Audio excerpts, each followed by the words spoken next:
Pakistan, a Hard Country by Anatol Lieven. It's a wonderful book. I will highly recommend to read this book. Pakistan is of high importance because of its geostrategic location. Anatol has lived and worked in Pakistan. Anatol is a relatively optimistic view about Pakistan. He says a weak state confronting very strong societies, especially in the dense and kinship networks, which he thinks remains the key to much that happened there. But Pakistan is, he insists, certainly not a failed state like Congo or Somalia. Indeed, Pakistan is tougher than it looks and in some ways remarkably stable. Lieven suggests that most Western commentators look for the wrong things in Pakistan. The big, powerful forces in Pakistan remain the same as ever: family and tribe. In Lieven's opinion, the West does not realize that the problem in Pakistan is not a lack of democracy, but too much of it, with many competing parties and interest groups. Lieven described how Pakistan, though nominally a modern nation state, is still largely governed by the traditions of overriding loyalty to family, clan, and religion. When Lieven tells us that Pakistan is tough and resilient as a state and a society, he has the data and the cases to back up his arguments. Lieven makes several useful points about the insurgency in the west of Pakistan. It is not going to force the collapse of the state. It's only the latest in a series of such uprisings that have marked the region over many centuries. There are two central themes of the book: is that Pakistan is cohesive and dysfunctional all at once. Lieven suggests that Pakistan's two important issues is water and growth rate of population. With more than 200 million people, Pakistan has nearly 6 times the population of Afghanistan or Iraq, twice the population of Iran, and almost 2/3 the population of the entire Arab world put together. Failing a catastrophic overspill of the war in Afghanistan, Pakistan will therefore probably survive as a state. The destruction of the united Pakistan and the separation of Bangladesh in 1971 are often cited as possible precedent for the future disintegration of today's Pakistan. But this is quite wrong. No freak of history like united Pakistan. Its two ethnically and culturally very different wings, separated by 1,000 miles of hostile India, could possibly have lasted for long, quite apart from the immense cultural and linguistic differences between the two halves. The tragedy is not that it failed, but that a situation made for a civilized divorce should instead have ended in a horrible bloodshed. Lieven wrote, "The astonishing fact that barely 1% of the population pay income tax, and the wealthiest landowners in the country pay no direct taxes at all." Lieven wrote, "This is a hard country. You need family or tribal links to protect you, so that there are people who will stick with you and sacrifice for you whatever happens. That way you will not be abandoned even when out of government." Very few of the words we commonly use in describing the Pakistani state and political system means quite what we think they mean, and often they mean something quite different.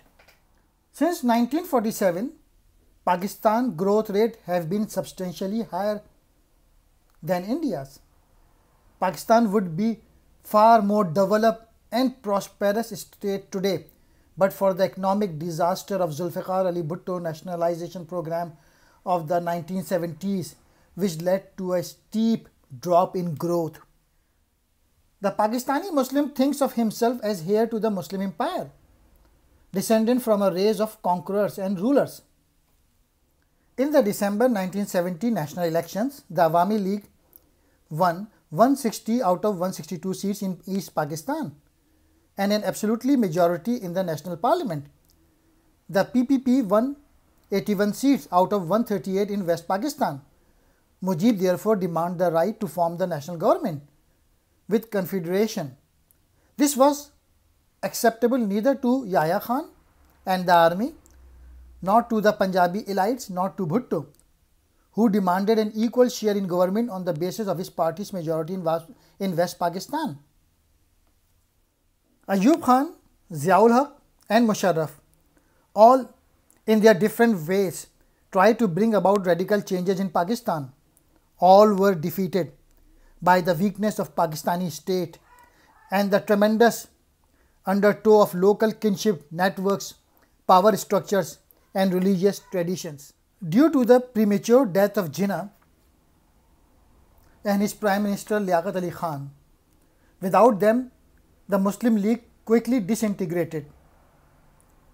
In India, the charismatic leader of the independence movement, Jawaharlal Nehru, survived in power until 1964.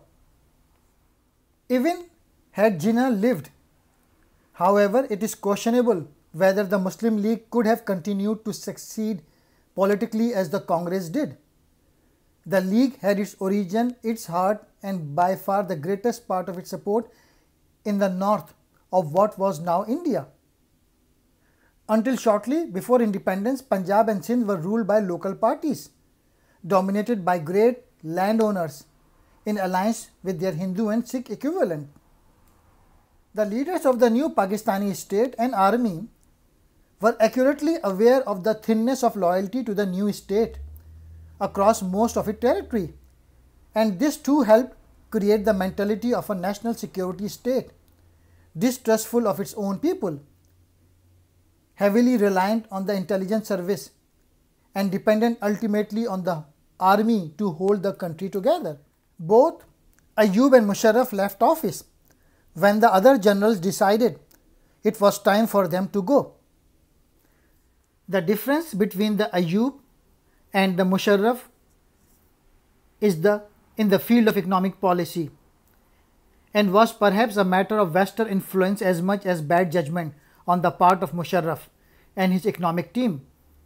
In Ayub's days, Western development thinking was focused on the need to build a country's industrial base, and Ayub responded with a very successful program of industrial growth.